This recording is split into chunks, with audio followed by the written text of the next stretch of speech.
Good morning, fam, and welcome back to another Pep Wednesday where I put a little pep in your step for your midweek blues. This week I wanted to talk about the big old word marketing. As a creative, this is something that I've always stayed away from. I've struggled with it, but it's such an essential part of any business. How can we thrive as creatives if we're not willing to market ourselves?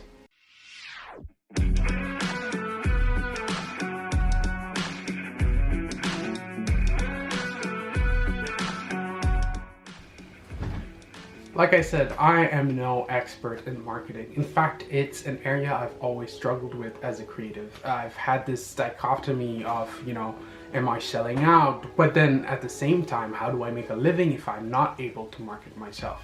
So these are questions that go through my head, and it's something that I've struggled with for the last decade. But over the last 2 years, I've really been pushing into reading and growing my knowledge and my understanding of marketing. And 3 people have opened up my perspective and insight on marketing. And they are Kevin Kelly, Chris Do, and Blair Enns. And I'm going to use 3 quotes of theirs to help explain my understanding of marketing today. So my first quote is from Kevin Kelly from his essay, 1,000 True Fans. To be a successful creator, you don't need a million. To make a living as a craftsperson, photographer, musician, designer, author, animator, entrepreneur, or inventor, you need only 1,000 true fans. Now, what does he mean by 1,000 true fans? In his essay, 1,000 True Fans, you should look it up and read it, it's brilliantly written.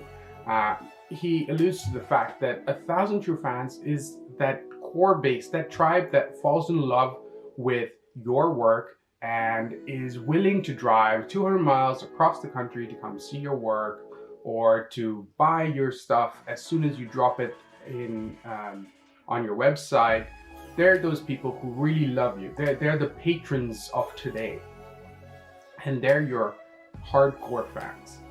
He basically breaks it down in numbers and says, if each of your true fans spent only $100 on you a year, you would be able to live comfortably. And so there's the true fans, but you'd also have regular fans who'd be spending money in that space as well. So you must be asking yourself, okay, great. I need to get 1,000. I don't need to get 10,000 like Instagram wants you to. But how do I get 1,000 true fans? What does that mean? It means we're no longer thinking about these strange figures that we're just saying, buy my stuff, do this, do that. It's built on a relationship. It's built on a tribe. It's built on a unique community that you are making an impact in. So Chris Do has the answer to this, and I love this approach to marketing, and it really changed my whole perspective on it. He says, don't market to them, serve them. Do this in a generous spirit with 0 expectations. Improve their lives, teach them something useful in a novel way. Now that completely shifts this perspective on marketing. It's not about what you can get out from them. Instead, it's what you can give to them. So rather than saying, okay, what can I do to get people to buy, think about what is a problem I can solve for my customers, my audience, my tribe that is missing. Are they struggling with marketing? Are they struggling with business? Are they struggling with how to do a specific technique, whether it's in illustration or design? Maybe you're an expert in Illustrator and other people struggle in that area, and you can use your knowledge to share it and teach them and make their lives better. That service, that act of serving them will automatically broaden your influence. The reality is, people will sell you better than any marketing strategy that you have. The word of mouth is one of the most powerful things out there. My last quote comes from Blair Enns, and he says, speak softly and people lean towards you. Speak loudly and they lean away. This really drives home the point that we can no longer market the conventional way. We need to change our tact. And so if you put in the time to serve these people and to build them and to form this community of people which are authentic, and you're having conversations with them, they are going to trust you.